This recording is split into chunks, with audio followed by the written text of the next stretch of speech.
I'm going to call the meeting back to order. We're moving on to the Recreation Services Department third quarter report. We will wait for Ms. Burns to join us.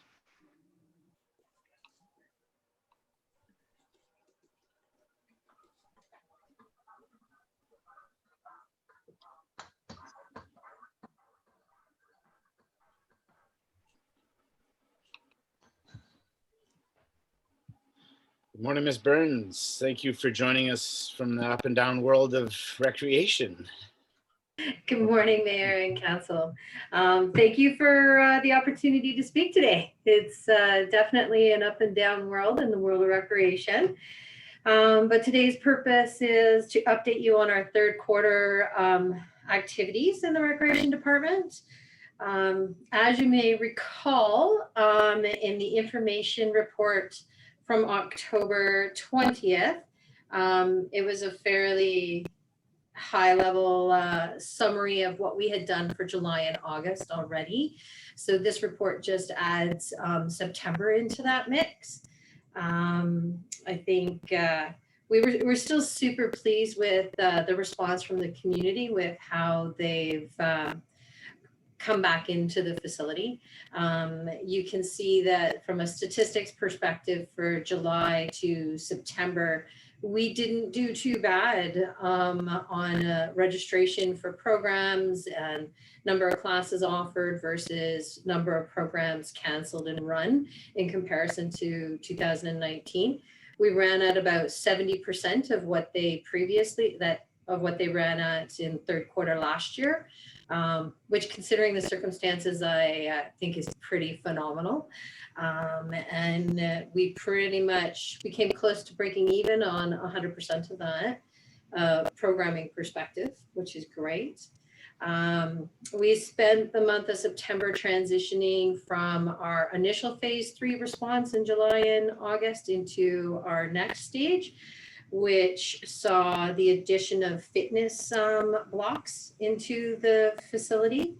And we have seen a great response. I think we're averaging at about 70 to 80% use of the fitness center at this point in time as well. We also started seniors and youth programming up in, we didn't start seniors programming in Q3. We were just kind of figuring that out, but the youth center opened back up in September, the first week of school, and we have been seeing some good use of that space we went straight back to what our hours used to be. You can see that our numbers are not too bad, but it should be noted that we've never taken names and numbers in the youth center before. We've pretty much just counted heads and gone with that. So our stats aren't as specific as they are these days, because these days we take names and numbers down for a contract tracing perspective. I think we've done quite a bit with the facility in the third quarter. As Ms. Martin mentioned in her financial report, we have done a lot with Hack-On. We've replaced all the propylene glycol in the geothermal system, as well as done a lot of upgrades to our hardware services as well, so that we can hopefully be more efficient in how those things are operated. We did have at the end of Q3 a hot water tank explosion, so that was replaced in early Q4.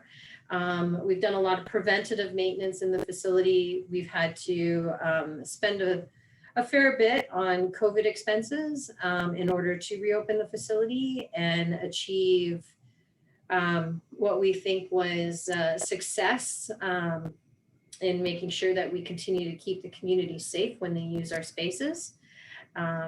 Spray Park saw a fairly typical season and closed October 1st. Shutdown went fine.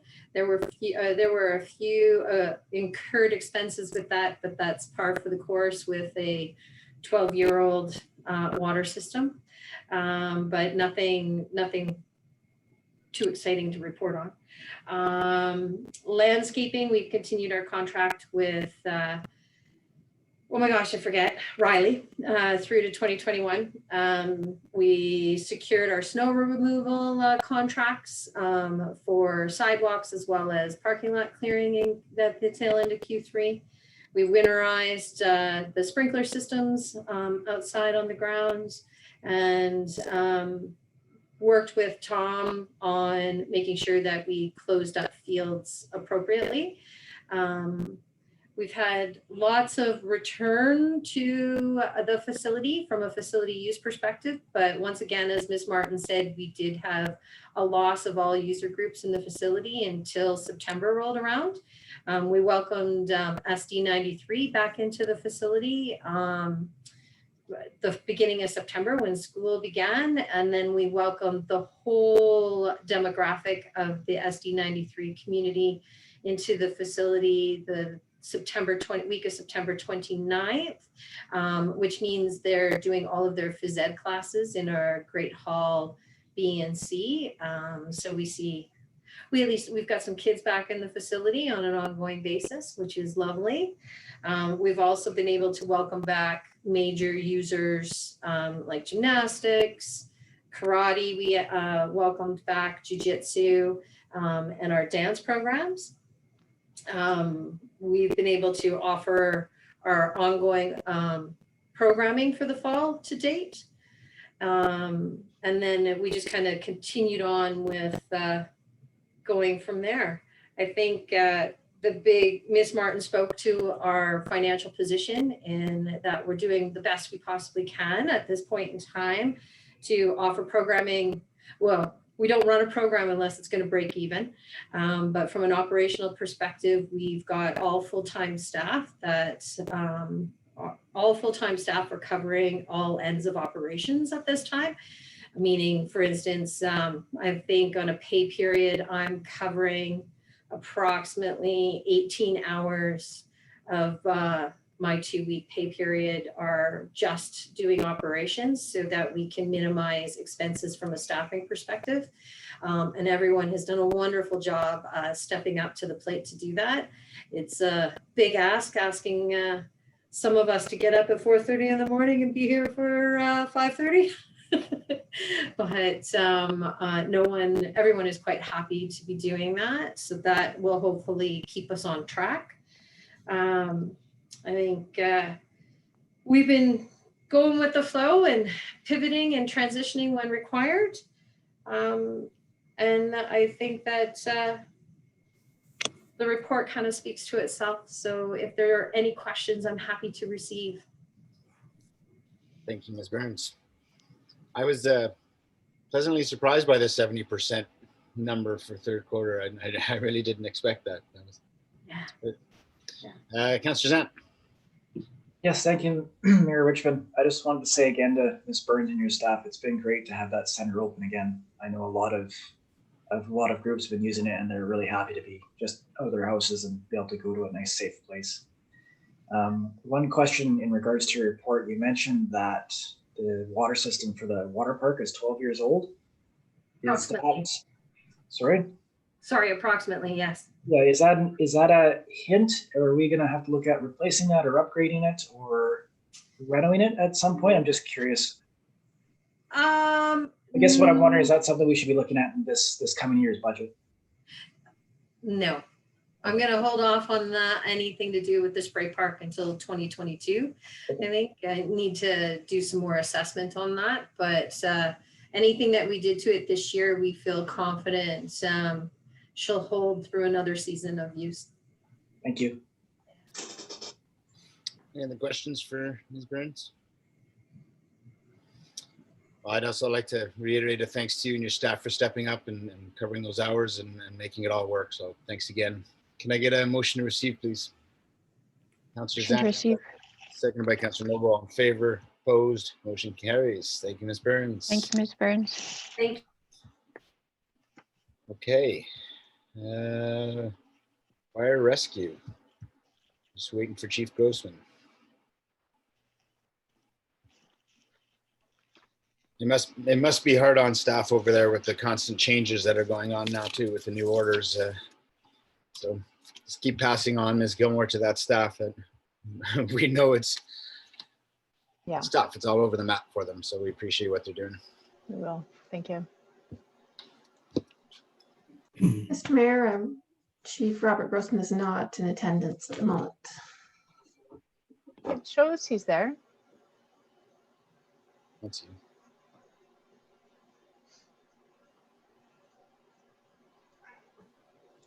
Thank you. There he is.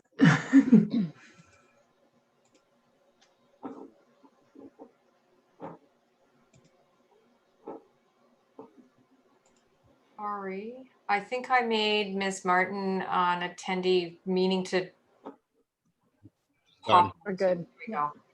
We're sorted. Sorry. Chief Grossman, are you with us? I am.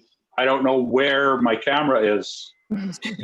Glad to see you really grasping the technology. Let's see. Oh, there we go. Morning, Mr. Grossman. Morning. How are you? Morning. How are you? Good to see you. Good. So thank you, Mayor and Council, for this opportunity to give my third quarter report. I got it all over the place, so I'll be all over the screen. Are you okay, Nikki? You got coughing going on? Is that No way. good? 'Tis the Okay. season. Tis the season. Okay. So let me just find out. So for third quarter report, we had 104 incidences, and this is a decrease of 25 incidences over the same period in 2019. This decrease, part of it is due to us not responding to medical calls during that time, but there was an increase in a whole bunch of other things because our medical calls for the third quarter was down 55, but we were only down 25 incidences. So everything else has been ramped up. As you can see from the chart on page 126, as per usual, I'm just running through stats, and if you have any questions, let me know. As you can see, the stats for the quarters, the third quarter, like I say, it was down 25 calls. Second quarter, 65, so that's where that is. The 5-year comparison shows that for August, we were up. For July, we were slightly down, and for September, we were slightly down. As you can see, from 2018, we had 389 calls, 2019, 459 for the overall year, and 2020, we're at 267. As you can see from the next chart regarding the number of incidences per day for 2020, the third quarter, we did hit numbers above. We were doing more than a call a day, as what it kind of shows. On page 128 is our typical types of responses. Medical is down compared to last year, 28% medicals. All fire related is up 30%. Motor vehicle is up slightly at 19%. Alarms are 14%. As you can see, just the rest, hazmat, wires down, public service is slightly the same. Breakdown by area on page 129, medicals. As you can see, little like for the VOP, those are kind of the calls. Lillooet is up slightly on medical calls, but as you can see in the graph pie chart below that, VOP is 33%, Lillooet's 29%, and then the regional district and the fire district combined is about 38%. So they're all around 30% level. Chief Grossman, Year to date. Quick question on that. Is road rescue or road response, where does that fit in? Is that in regional district? Like highway response? The highway response is the regional district area. Like if there's like an accident in the village, it tacks to the village, but anything outside of the fire district is just road rescue response. Thank you. That makes sense? Yep. Yeah, okay. So at the end of the third quarter, membership stood at 32, and it's comprised of both myself and Cam as full-time members and 30 volunteers. The fall recruitment was in full force in September, and we had 15 applicants were interviewed and completed their physical assessments. And I'll give you the numbers for the fourth quarter. Gabrielle joined the fire department to take over for Sarah as the new administrative assistant, and it's working quite well. It's helped, especially with this COVID going on, to have a full-time person there. It's just given us a little bit of a break, but not really, because with COVID, we're both, Cam and I are working on, especially Cam, dealing with 4 training sessions per week. So we got 1 in the morning, 1 in the evening on one night, 1 in the morning, 1 in the evening on the next night type of deal, next day type of deal, just because of COVID and the number of people. So we're having 4 to 6 members per training session, and it's making it a little challenging. In the third quarter, we had 20 training sessions. That was an increase because usually it was once a week. Now we're 4 times a week, 97 hours, responded to 104 calls, which is 106 hours. We attended 1 public event, which was, we attended at the Diamond Rally at the airport to assist them just in case, which is part of what their requirement is. Did 6 business application reviews and fire inspections and 2 fire safety plans. And that is my report. If you have any questions. Thanks, Chief Grossman. Any questions? Councillor Caddick. Yeah, Chief, I'm just wondering if in the next quarter, I'm just very curious about your turnout rate pre-COVID-19 and post-COVID-19. Would that be possible to maybe get a 6-month average on that? The number of members attending calls, is that what you're looking for? Yes, Chief, if that's Yeah, possible. okay. Thank you very much. Yeah, I can do that. Yeah, no problem. Thank you. Anybody else? Councillor Antonelli? Councillor Antonelli? Yeah, you said you said your team attended the Diamond Rally. Are those costs recouped at all? They provide a donation to the association, because the guys go out there. It's part of their thing to the association. So there's no like I mark it as we went out and visited or assisted them, but nothing comes out of the fire department's budget for that, because the Diamond Rally gives a donation to the association. If you understand that part of it. So Yeah. Yeah. Yeah. Anybody else? Chief, just so you know, on my call the other day with Minister Farnsworth, I brought up the question about whether or not we would be pulled back off of medical assists again, like at the beginning of the pandemic. Right.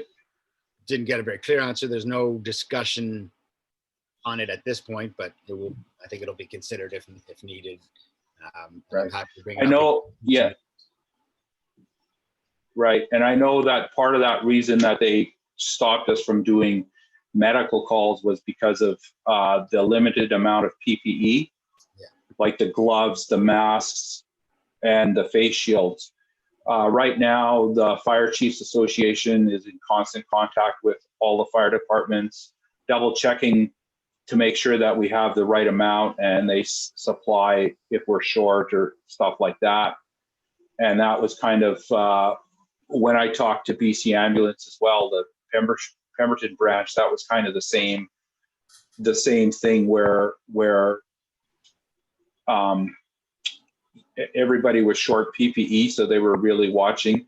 But our medical calls that we go to has not changed. We're still only going to the life-threatening calls. Yeah. So there's none of these falls, nothing else. So that's anybody that's life-threatening. So that's the difference. Yeah, for sure. So, okay, can I get a motion to receive, please? Motion to receive. Councillor Noble, second by Councillor Zant. All in favor? Opposed? Motion carries. Thanks very much, Chief Grossman. Thank you. Thank Okay, we're going to move on to bylaws. We're going to wait for Ms. Pedrini and Ms. Reese. We're going to be looking at the Village of Pemberton Development Procedures Bylaw 887 for fourth and final reading. We've got everybody here. Is there any comment on that? Can I get a motion for fourth and final then? Councillor Zant, second by Councillor Craddock. Further discussion? In favor? Opposed? Motion carries. And then for first, second, third, and fourth reading potentially is Village of Pemberton 2020-2024 financial plan. Is Ms. Martin going to join us for that, Ms. Gilmore?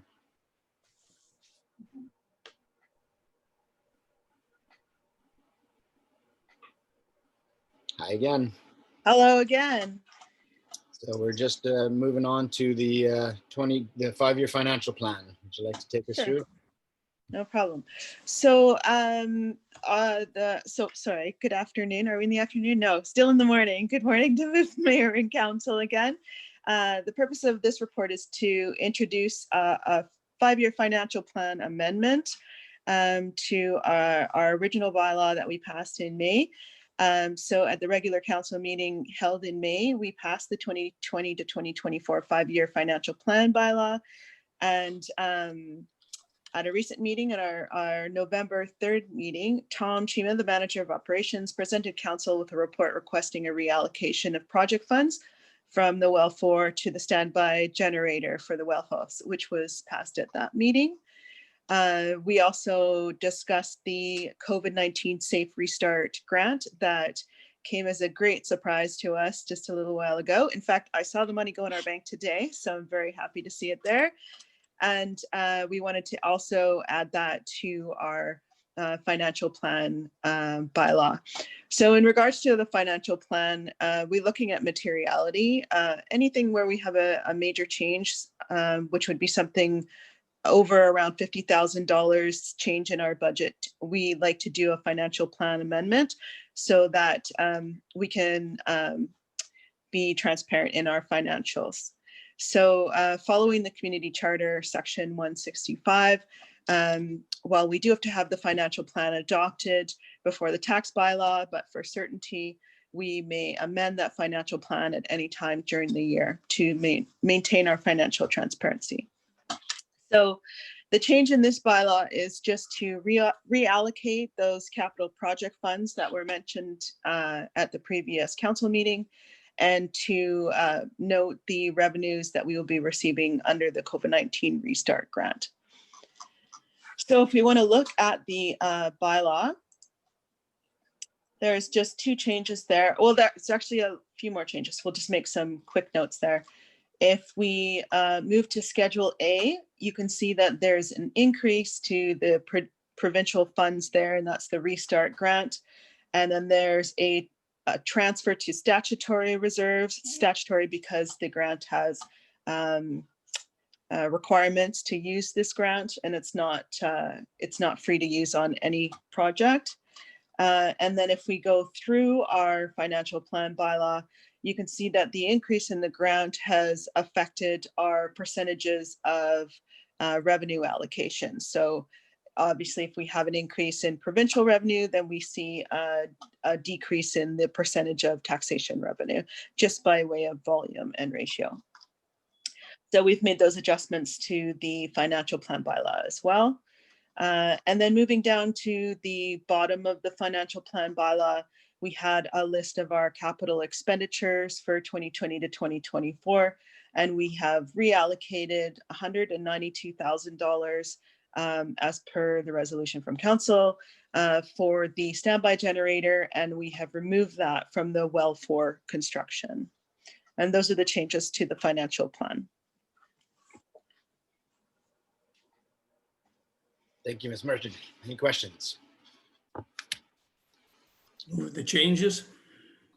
So, Ms. Fraser, can we go first to fourth in one motion, or do we do it in 2 motions?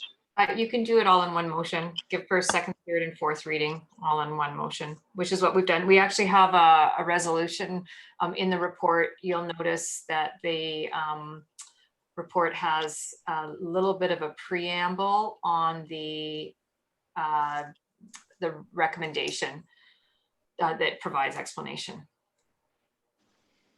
That's page 146. Let's get there.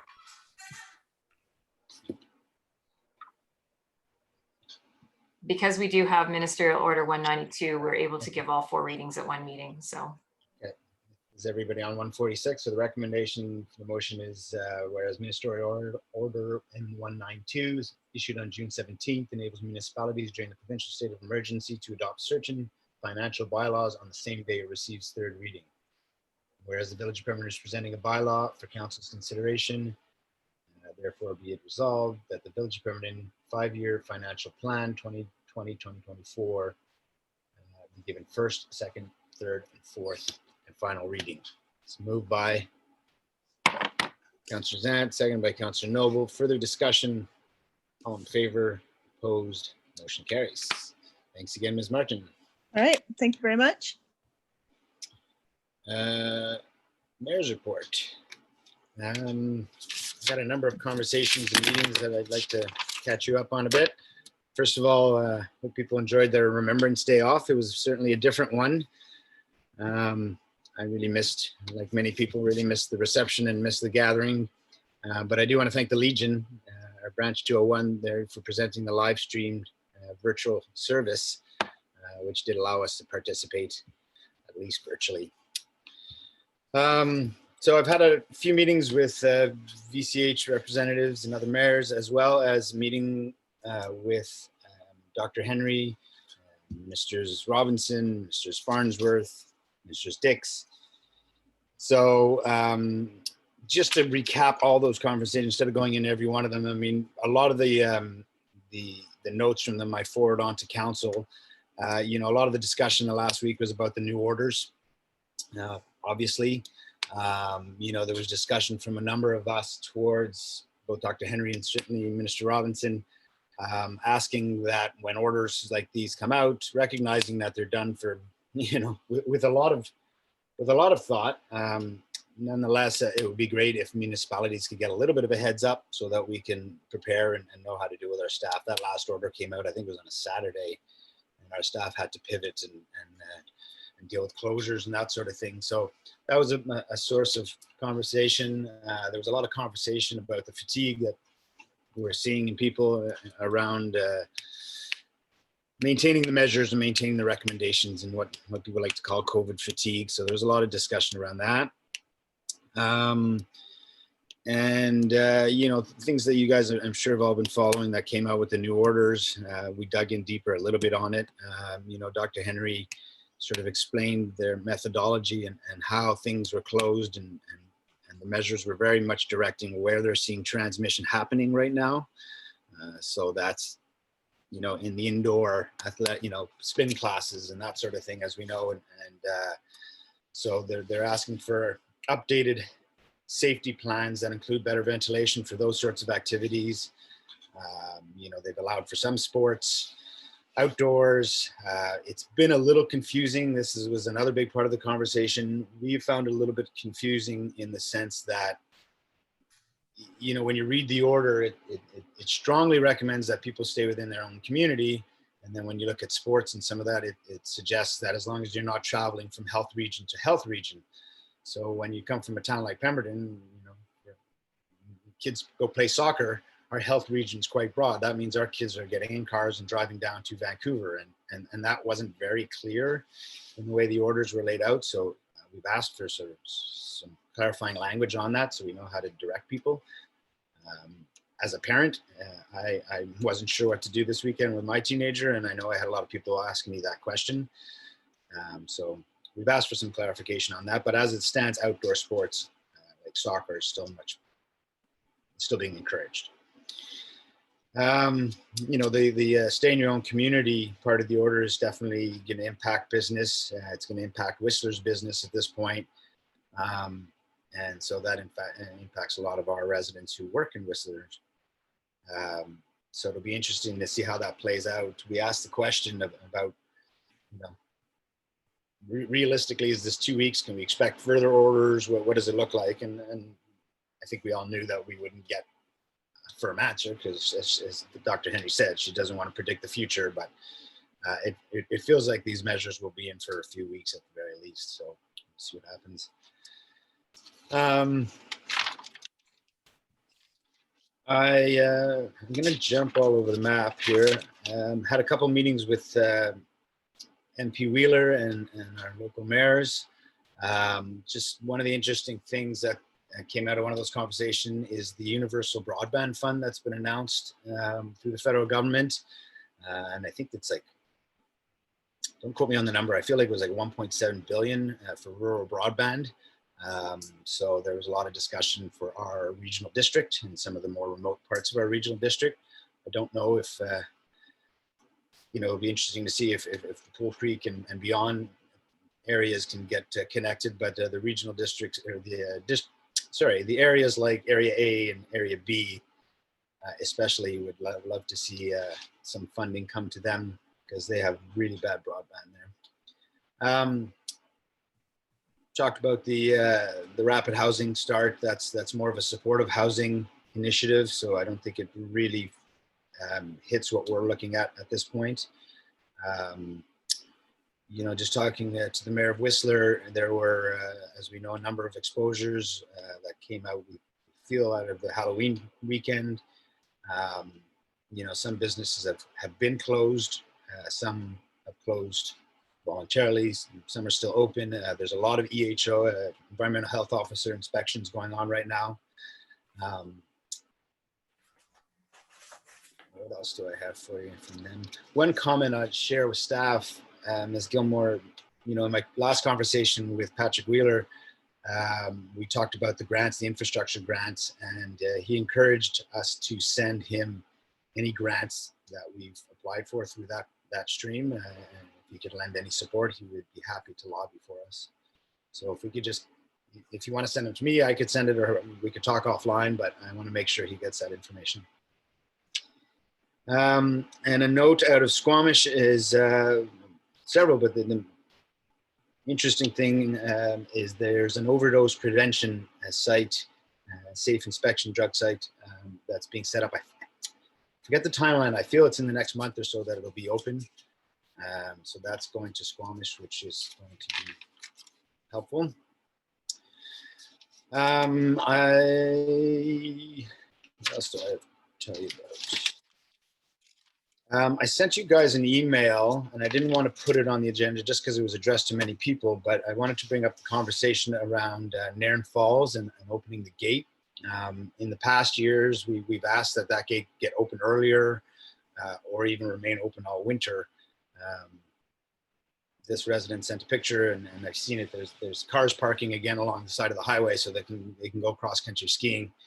If the snow continues to fall, we're going to see a lot more traffic out there. So I'm wondering if there's an appetite from council to send a letter to the province and CC our MLA, whoever that is, to request having that gate open. I know in the past they've said no, but I don't know if it hurts to try. So I'm open to thoughts on that. Councillor Noble. You're on mute. I would definitely be supportive of that. So that would be to parks, right, Ms. Gilmore? Yes, I do believe. So can we, a motion from Councillor Noble to send a letter to Parks CC to our MLA requesting for safety reasons that gate remain or get reopened. And I think we could cite in our letter that we're being encouraged to do outdoor activities that are safe during COVID. So I think there's a case to be made for it this year in particular, that we're trying to encourage people to go outside. So I think that could be included in the letter. Ms. Gilmore? I do believe the correspondence you received was already sent to Parks, so maybe it'd be worthwhile to reference that, because I believe there was a commitment to undertaking some works there, which is probably a lot of the issue why it's not open. Right. Sure. Okay, so that's moved by Councillor Noble, seconded by Councillor Zant. Further discussion? All in favor? Opposed? Motion carries. Had a couple other conversations with some residents about the Clover Road extension, and maybe I'll just bring these notes to our next PVIS meeting. I had a meeting with some Interjex representatives, the government relations manager, as well as the media relations manager, who are both fairly new to their job. So I hadn't met them in the past. We started, and I'll sort of circle back to this in a second. We started talking via email with some other people about the Rutherford surf park asset there, and I'll get back to that in a sec. But as a result, she reached out, the manager of government relations reached out to me and requested a meeting just because we hadn't met. So it was good. I gave her the dime tour, so to speak, of Pemberton and our priorities and our challenges and our growth and that sort of thing. And just talked about our relationship with Interjex. Offered her the opportunity to speak to council if council would like that at some point. We could always get an update on Interjex operations in our valley. And then we spoke about the Rutherford project. So I'm gonna jump around on this as well. I got an email. I was CC'd in on an email chain with Mr. Mendonca, with members of Interjex, with members of Surf Pemberton and CKBC, which is Canoe Kayak BC. And it brought up the issue of to talk about the surf park. Now, I'll go back about 6 years at least, when I brought pretty much all those same players, although there were different people in much of those roles, into a room to try to resolve sort of the lack of use of the Pemberton Surf Park. Pemberton Surf Park was an asset that was negotiated with Interjex when they built that plant. It gets used a couple times a year by CKBC for some kayak events that they put on. There are a number, and there's a really strong appetite from Surf Pemberton, a local group, to have a standing surf there and be able to use it locally. There's a number of upgrades, safety upgrades that need to be done to make that happen. This was the case a few years ago. Now it's been re-inspected, and I won't get into the actual details of that, but there's some cost around that. So through the group, there's been an application into the infrastructure grant funding for monies for those improvements. So that would be great. But one of the problems is the management of the park itself. So CKBC is what's called a PSO, a Public Sports Organization, I think that stands for. And it requires somebody with an official PSO status to be able to manage an asset like this for insurance and other reasons. Surf Pemberton is not a PSO. So there's been a problem between bringing all the groups together and seeing eye to eye as to how the park should be managed, who should manage it. And what I brought up is, what I'm not hearing yet is where the operation and maintenance costs are coming from. So there's been some hurt feelings over the years. A lot of the role players have changed. So I spoke with the Interjex representatives. They're very keen on pulling this together again. There's insurance issues, there's management issues. I was asked if, again, if the village would be interested in bringing this into our recreation service or something like that to be managed by the village. I said I wouldn't speak out of turn, but my sense would be the fact that there is no budget around this. Operations management, it's a liability at this point that I think would be pretty difficult for us to take on. I described the BMX relationship we have with that park, and I said, if there's a way we can assist without taking on that liability cost, then reach out and we can have a better discussion about it. But off the top of my head, I didn't feel that, and correct me if I'm wrong, but I didn't feel at this point that we would want to take on that liability. But we would certainly like to help. And if we can help manage it in some way, I don't know. Let's see what that is. But in the meantime, it's about bringing the parties back together and trying to come up with an arrangement that works for everybody. I had some email conversations with Natalie Shuchuk, I think is how you say her name properly. She's on the Mayor's Task Force. We started the conversation there, and she works for Work BC. And she's been working towards one of our initiatives here at Council for bringing more training for early childhood care. And she's made some really good progress on that. It looks like we will have access, we meaning the whole corridor will have access to early care training. It would be online, and it would bring people to a level of certification that they're actual ECC teachers. So that would support private as well as public childcare facilities. So as we know, we lack space, but we also need more workers. Is something we've talked about a lot. So this could be really helpful. It should be coming, I think she said in the next month or so. When she has more details, she will pass it to me, and I will definitely spread it around to you, because the more people we can get this out to, hopefully the more interest we can get for training some daycare workers. And I'm getting there. I had a quick chat with some of the doctors just to check in, just to give you an idea. They're testing about 10 to 20 people a day right now for COVID. Seems to be about the average. They haven't seen a huge spike in the last couple of weeks, but that's about the average. They've been working out of a tent outside. They showed me a picture. I should have got him to forward me the picture. Showed me a picture of the testing tent crushed under snow. So they've talked to VCH, and they're trying to look at maybe a van, so that the people doing the testing aren't out in the cold. So they're looking at improving that setup. I asked them, if they felt comfortable with the surge plan that's been worked on with VCH, and they seem to be. They were having a meeting yesterday, and so I said if there's any support they need from us at the village, to once again not hesitate, as we have a direct line to VCH. I think I'm almost there.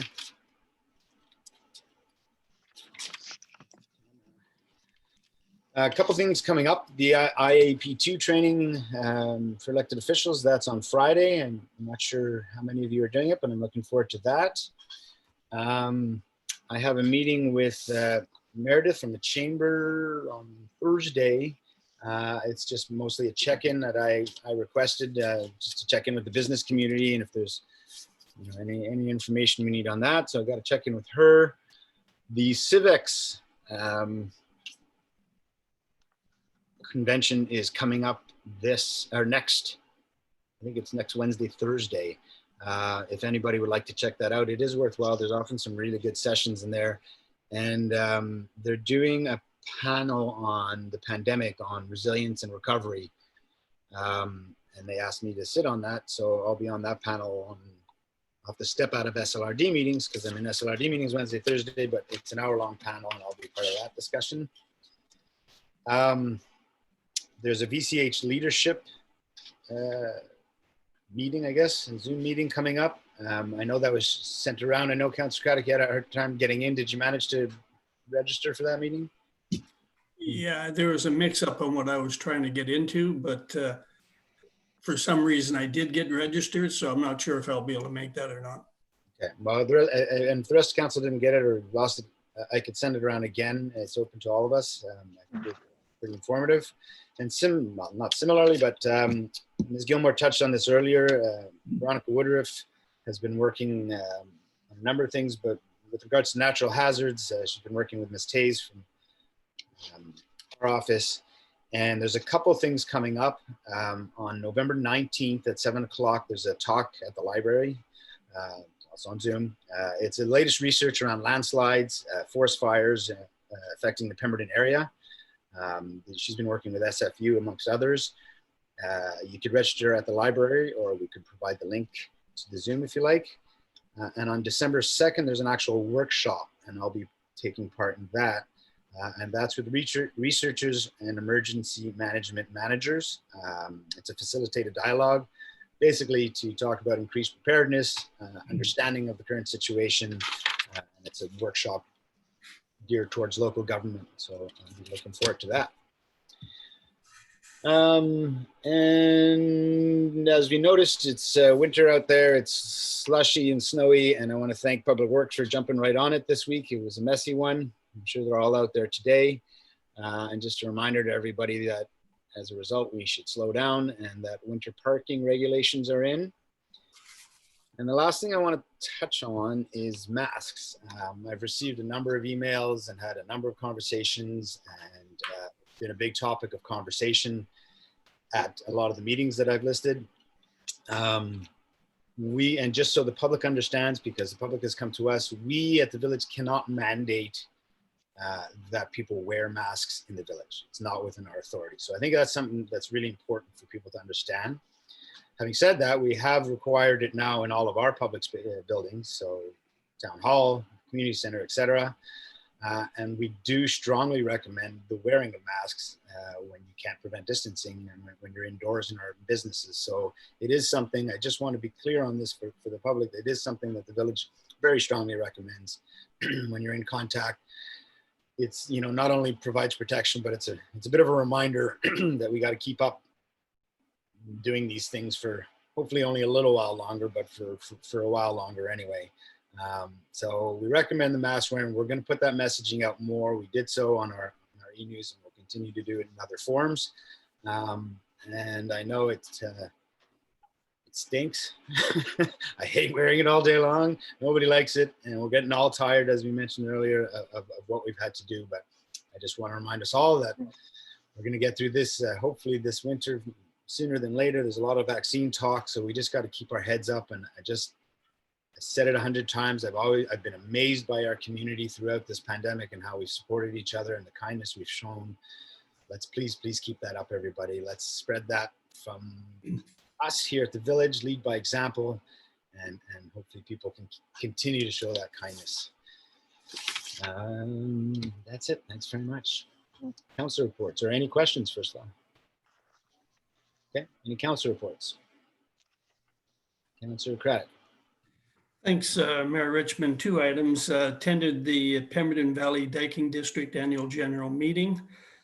There was a great presentation given by Kevin, the operations manager, and he went through the whole Diking District, their budget, which showed the financial statements for year ended December 31st. So all that was put together and approved. There was also one trustee position coming up for a 3-year term. Chad Gilmore was returned to his position on the board. There was 2 people that ran for that position, so it was nice to see some participation by other members. And the other person was a new person to the community, and I think in the future she will be a good member to the board. Other than that, the other highlight that I thought was interesting that Kevin brought up, I can't remember the date, but November the 4th, he said Pemberton Creek came up with one within 1 foot of the bottom of the bridge. And he said that's the highest level in the last 3 years. So as usual, everybody's pushing for that bridge to be upgraded and some stuff done to that. But as you know, Mary, you've been pushing for that, and the councils have since back in 2005. So it's high on everybody's priority, but it just was interesting to have that information come out again. I didn't understand why Pemberton Creek rose so quickly. I haven't spoken to Kevin since then. I rode by it that day on my bike, and I was blown away by how high it was, especially because the other rivers weren't near as high. Like, it seemed like Pemberton Creek was higher than everything else. I think what it was, there was a weather system went through that kind of settled in the back of that area, but didn't go up further up the valley. Right. But I think that's the only reason for it, because I think everybody was kind of surprised that it came up that quickly. Yeah. Huh. And the second thing is, and I don't know if other people attended, but I'll just give a little highlight on this, is the School District 93 presentation that was on November the 12th. I went on to join that. Just a couple of quick highlights, because if people have been there, you don't need to hear it again. Their suggestion is that they're been told it's about 5 to 8 month time frame to go through the rezoning process, but their indication was that things are going very well with the village right now and the staff, and they're hoping that could be reduced down. If that gets approved and they get funding approved from the federal government, the construction time frame will be about 20 to 24 months. And that'll be for a 3-story building that will go from kindergarten to grade 12, 40 people in kindergarten, 200 in elementary, 150 in secondary, Plus, they'll also have 2 modules for childcare of 25 people. So it'll be about 415 people that the school will handle on a given time frame. And the building's going to be about 7,000 square meters, so it's a substantial building. The other thing that he brought up is the access to Highway 99. Their indication was the conversation is going very well with MOTI, and MOTI has actually pointed out the position they would like it to be in, which would be halfway between Creekside and the stoplight in our community. So that's all ongoing and seems to be moving along quite nicely. So I think they have their fingers crossed that everything positive will keep going. That's my report. Thank you. Thank you. Anyone else? All right. So we're going to move on to correspondence for action. The first one, or the only one, is from Ms. Story regarding the CIVEX event on November 23rd to 25th. Anybody interested in attending? Have the time? Again, there's some really good sessions, or if you haven't had a chance, why don't you have a look at the program on your own time, and if you like, I guess let staff know. I don't know if staff has to register for us or we can register ourselves. I believe you can register yourselves. Well, have a look. There's some really good sessions, really good speaker on the Wednesday. So just motion to receive at this point, I guess.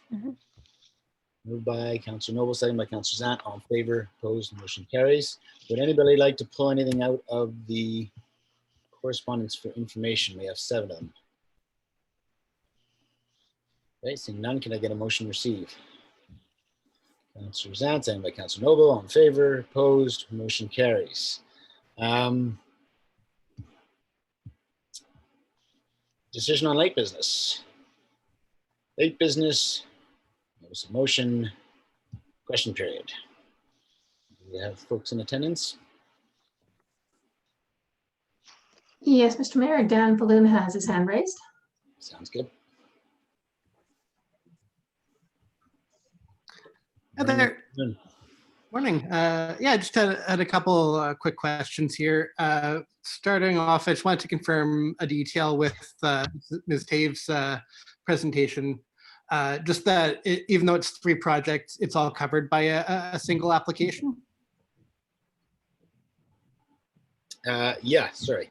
Yes, you can, with this funding stream, we've applied for it before. You can group several groups into one funding stream, or several projects into one funding stream, as long as it all fits the criteria, obviously. And this is something we've done before. We've done it in conjunction as part of the Pembroke Valley Emergency Management Committee, which includes the Diking District, Neetwa Nation, SLRD, Area C, and ourselves. What we've done in the past, and we did again this year, is identify priority projects where they sit best, like which community, and then each community goes out and applies for the funds individually. Does that answer your question? It does, absolutely. Thank you. And then just regarding the Q3 financial report, had a couple follow-ups there. Ms. Martin noted that in July, the tax received was in line with past years, but at this point, with the roughly 400,000 still outstanding, where is that in comparison to prior years? How's that pace? Ms. Gilmore, you want to take that? It's the same. So basically the amount of collection and the remaining amount that we have is in line with what we've seen in previous years. So that would just roll over to taxes and arrears at the end of the year. Okay, perfect. And then I was hoping to get more information regarding the Lilwat water rate increase, if there's more information about how far back that goes, and how that, and confirm it was, there was an increase going forward, but there was also a retroactive increase. Yep. So that's, and I'll let Ms. Go ahead, Ms. Gilmore. So we had been negotiating with Lilwat on this for a while. For probably 15 years, we'd had an interim agreement, which is a significant amount of time for an interim agreement. So we actually finalized that in February of 2020, and it was retroactive to January 1st, 2019. So the fact that we finalized it this year meant we had some retroactive payments to pay back. Perfect. Thank you so much for that background. I appreciate it. That's good for me. Thank you, Mr. Flume. Is there anyone else, Ms. Kennedy? No, Mr. Mayor, there are no other hands raised at this time. All right, well then we'll recess the regular meeting and move in camera. Does anybody need a break before we go in camera? Okay, let's take